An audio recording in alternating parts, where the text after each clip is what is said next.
Good morning. Hi, everybody on Facebook. So, today I'm going to shake things up a little bit. I have two readings for you, but I'm going to sandwich my homily between them. So, I'm going to start off with one and I'm going to end with the other. Sound good? Yeah. First story I have is called Will You Marry Me? And I found this on developgoodhabits.com. And it didn't have an author associated. So, I'm giving what credit I can to it.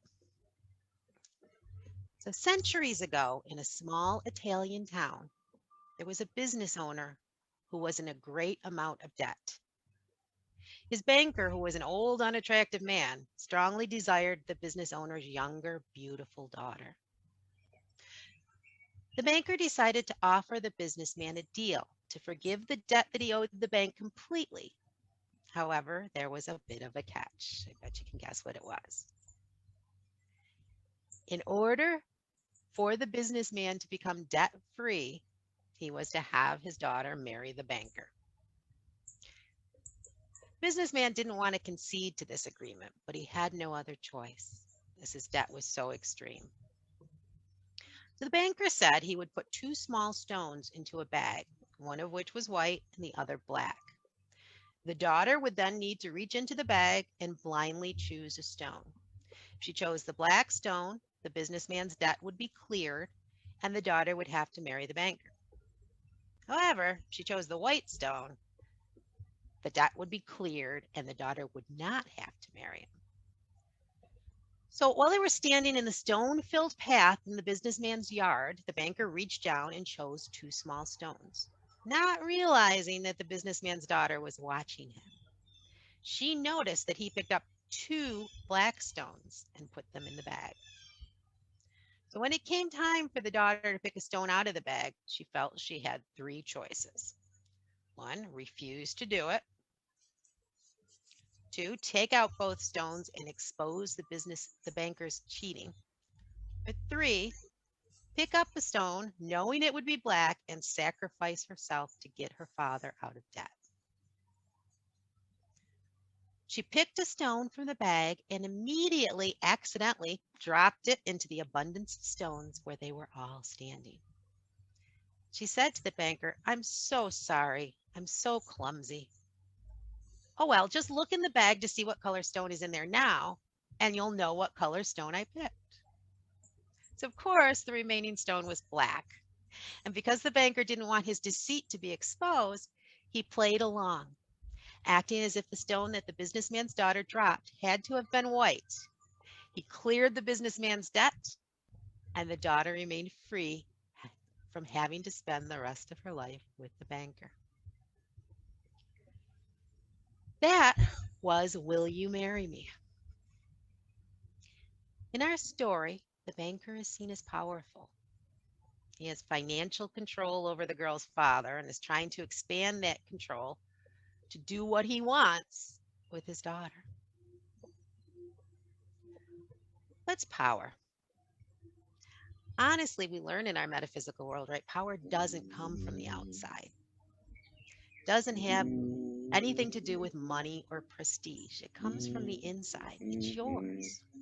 You can give it away if you want. Is Tom singing over there? Tom, are you singing for me? You can give it away if you want, but that's not what we're all here for, is it? It's not what any of us really want to do. We don't want to give away our power. So in this story, the daughter's presented with three choices. Right? She looks at her options. She sees she's got three choices. That's it. But she steps back for a moment, listens to her own inner voice, her connection to the divine. She steps into her power instead of giving it away. And she says, "I don't like any of those choices. What other options do I have?" Boom, the answer presents itself. She has reclaimed her power as her own by listening to her own internal voice, her voice of God. Instead of just accepting, she asks. Now, I may have told this story before, So, those of you who've heard it already, please bear with me. And I seem to be saying that an awful lot lately. I think I just said that on stories class on Thursday too. Looks like I'm going to have to come up with some new experiences to use in my talks. I was brought up Catholic, attended Catholic schools. When I was in high school, I was preparing for my first confession, one of the 7 Catholic sacraments. It's also known as reconciliation. Britannica defines it as a means of obtaining pardon from God for sins for which the sinner is truly remorseful. And it brings the sinner back into communion with God and the church. Doesn't sound so bad, does it? Sacrament of healing. But the interesting part about this reconciliation is that it's a soul cleansing that's done in front of a priest. As stated in that Britannica definition, one of its goals is to bring a person back in line with what the church expects them to be.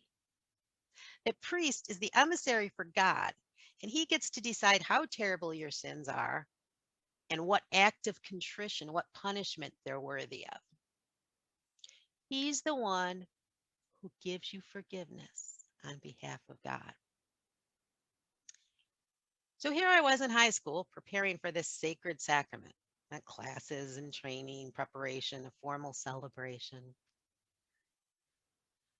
Close to the day, I ran into one of the nuns in the hallway, and she stopped me to congratulate me on getting ready to enter this sacrament.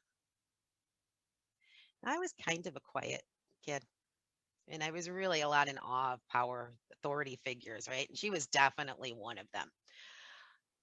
But something stirred inside me that day.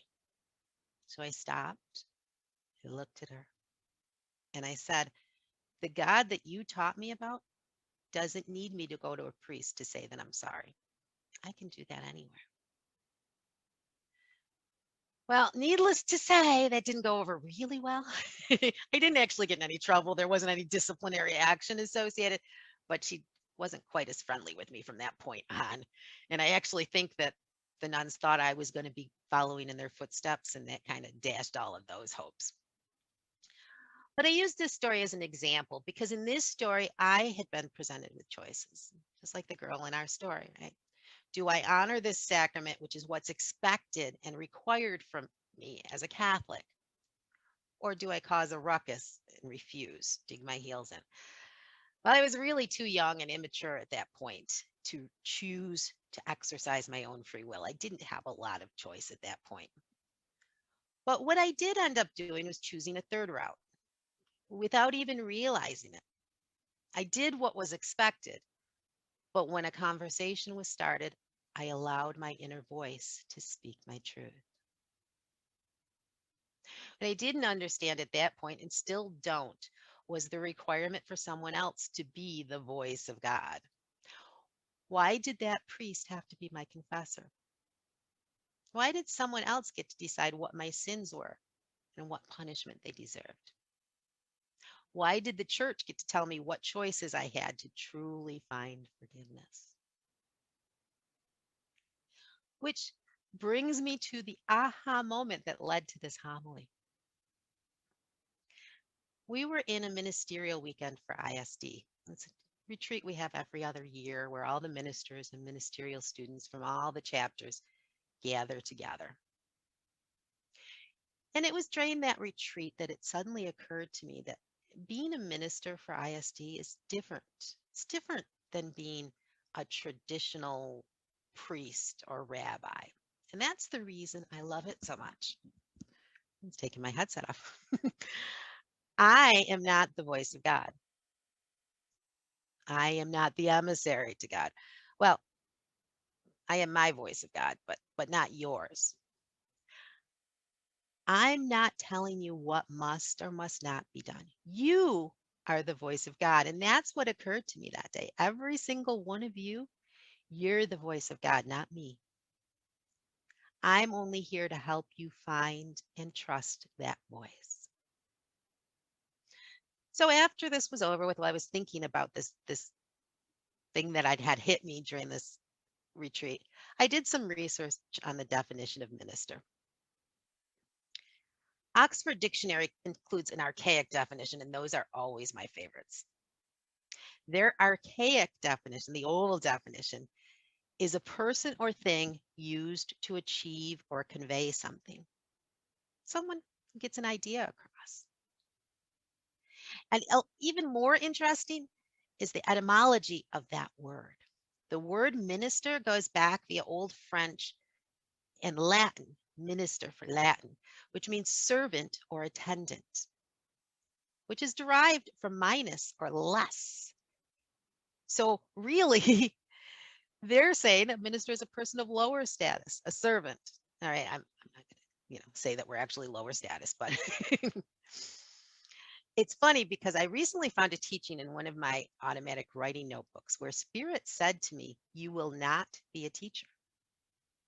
And I thought that was kind of strange. I do teach classes, I run circles. What do you mean I'm not going to be a teacher? Look, I am. But then I realized it's about recognizing what I'm here for. I'm not here to teach you.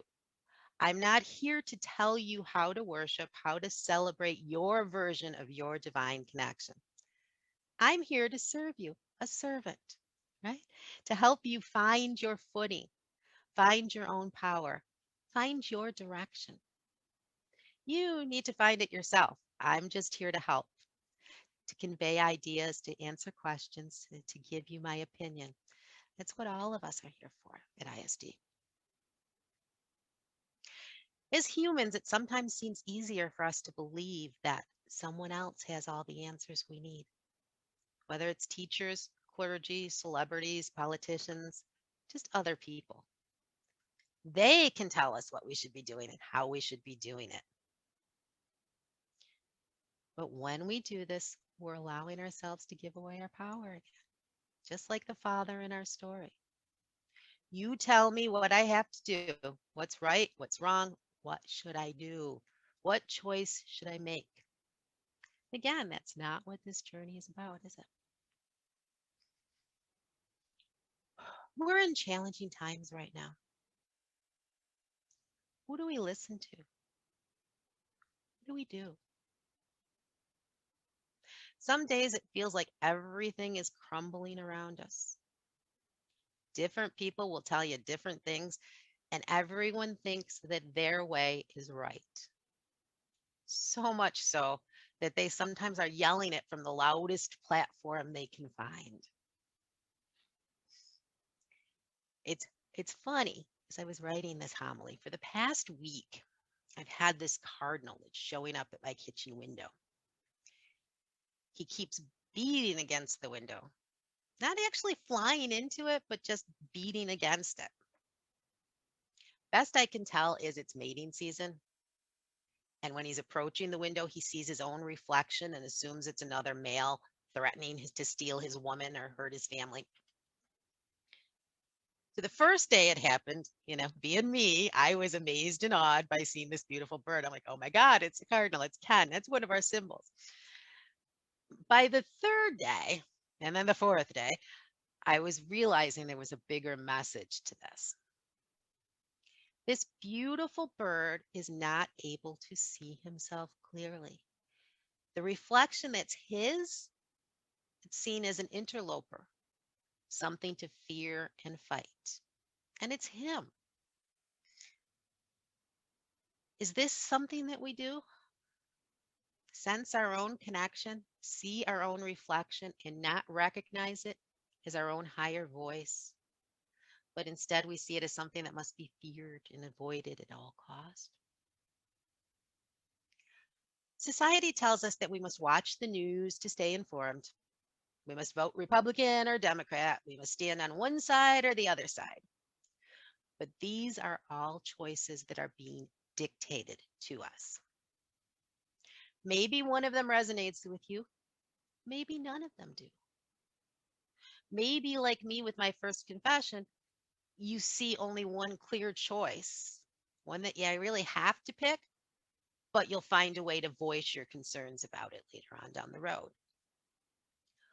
Or maybe, like the heroine in our story, You're going to discover a totally different option, one that wasn't even there when you originally looked at the choices. It wasn't immediately clear. This is a time for you to step into your own power. Look at the choices offered and then listen to the voice of God within yourself. Recognize your own reflection. Allow it to show you which direction actually resonates with you. Don't keep trying to beat it away like my little cardinal friend did. So, how do we do that? How do we learn to not just blindly accept the choices placed in front of us, but instead run them through our intuitive radar? Listen to that internal divine voice to find the true answer. The key to finding your spiritual footing in all aspects of your life begins with understanding that you have a divine connection. The voice of God is within you, or the universe, whatever your belief is, and it's accessible to you at any time. For any decision you're trying to make, nothing is too big or too small. Whether trying to decide if you should be vaccinated or not, whether trying to decide what spiritual beliefs resonate with you, whatever it is that you're trying to make a choice, what you're going to have for dinner even, right? So how do we step into this? This is about our own spiritual connection. So I've got a couple of different ways. If presented with a challenging choice, don't immediately pick a direction from a place of fear or emotion, or because you've always been told that's what you're supposed to do. Just take a moment, step back, and breathe. Ask for guidance in whatever way feels right to you, with prayer, meditation, just asking out loud. And be honest with what you're looking for. Ask, should I choose this option? Is this the right way to go? Is there something else out there that I can choose that I'm not seeing right now? Then listen. Listen to what you receive. And when I say listen, it may not always be through your ears, right? We're talking about our intuitive connection here. It it may not come in words, it may be symbols, it may be visions, it may be feelings, it may be just knowing. Signs may show up outside your window like my cardinal beating at it, or you may hear a song that contains your answer. Pay attention, listen. Ask questions if you still don't understand or if you need more clarity. I think I asked about getting my vaccination about 17 different times in 17 different directions before I firmly got my yes and went ahead and did it. And allow yourself to be vulnerable. Sometimes the answer you receive may be different than what you expected and may take you along a creative path that you didn't originally envision, like the girl in the story. You're learning to trust that voice of divinity within you. And sometimes it may feel like one of those trust falls where you're falling backwards without being able to see who's back there to catch you. Trust that connection will catch you, that the direction that you're falling is exactly the direction that you need. And the more that you allow yourself to purposely pursue that divine voice, rather than just stepping where you feel you're expected to step, the more you'll learn to trust it. And trust is the most important part of this. Trusting in yourself, in your divine voice, in your own intuitive connection. Okay, so I promised you another story. I know you're all looking forward to it. So I'm going to end with this second story that I promised. This is a piece from Robert G. Ingersoll. Now, Robert Greene Ingersoll was an American lawyer, a writer, a speaker from Dresden, New York. Amazing how many people come from someplace in New York. Huh? He was during the golden age of free thought. Can't talk anymore. He was nicknamed the Great Agnostic. And this is from the works of Robert G. Ingersoll and is entitled Individuality. And it was published in 1900. I think it's still pretty meaningful for today. Over the vast plain called life, we are all travelers. And not one traveler is perfectly certain that he's going in the right direction. True it is that no other plane is so well supplied with guide boards. At every turn and crossing, you will find them. And upon each one is written the exact direction and distance. One great trouble is, however, that these boards are all different, and the result is that most travelers are confused in proportion to the number they read. Thousands of people are around each of these signs, and each one is doing his best to convince the traveler that his particular board is the only one upon which the least reliance can be placed, and that if his road is not taken, the reward for doing so will be infinite and eternal, while all the other roads are said to lead to hell, and all the makers of the other guide boards are declared to be heretics, hypocrites, and liars. Well, says the traveler, you may be right in what you say, but allow me at least to read some of the other directions and examine a little bit of their claims. I wish to rely upon my own judgment in a matter of so great importance. No, sir, shouts the zealot. That is the very thing you are not allowed to do. You must go my way without investigation, or you're as good as damned already. Well, says the traveler, if that is so, I believe I had better go your way. And so most of them go along, taking the word of those who know as little as themselves. Now and then comes one who, in spite of all threats, calmly examines the claims of all and as calmly rejects them all. These travelers take roads of their own and are denounced by all others as infidels and atheists. In my judgment, every human being should take a road of his own. Every mind should be true to itself, should think, investigate, and conclude for itself. This is a duty alike incumbent upon pauper and prince. Every soul should repel dictation and tyranny, no matter from what source they come, from earth or heaven, from men or gods. Besides, every traveler upon this vast plain should give to every other traveler his best idea as to the road that should be taken. Each is entitled to the honest opinion of all. And there's but one way to get an honest opinion upon any subject whatever. The person giving the opinion must be free from fear. The merchant must not fear to lose his custom, the doctor his practice, nor the preacher his pulpit. There can be no advance without liberty. Suppression of honest inquiry is retrogression and must end in intellectual night. Thank you very much.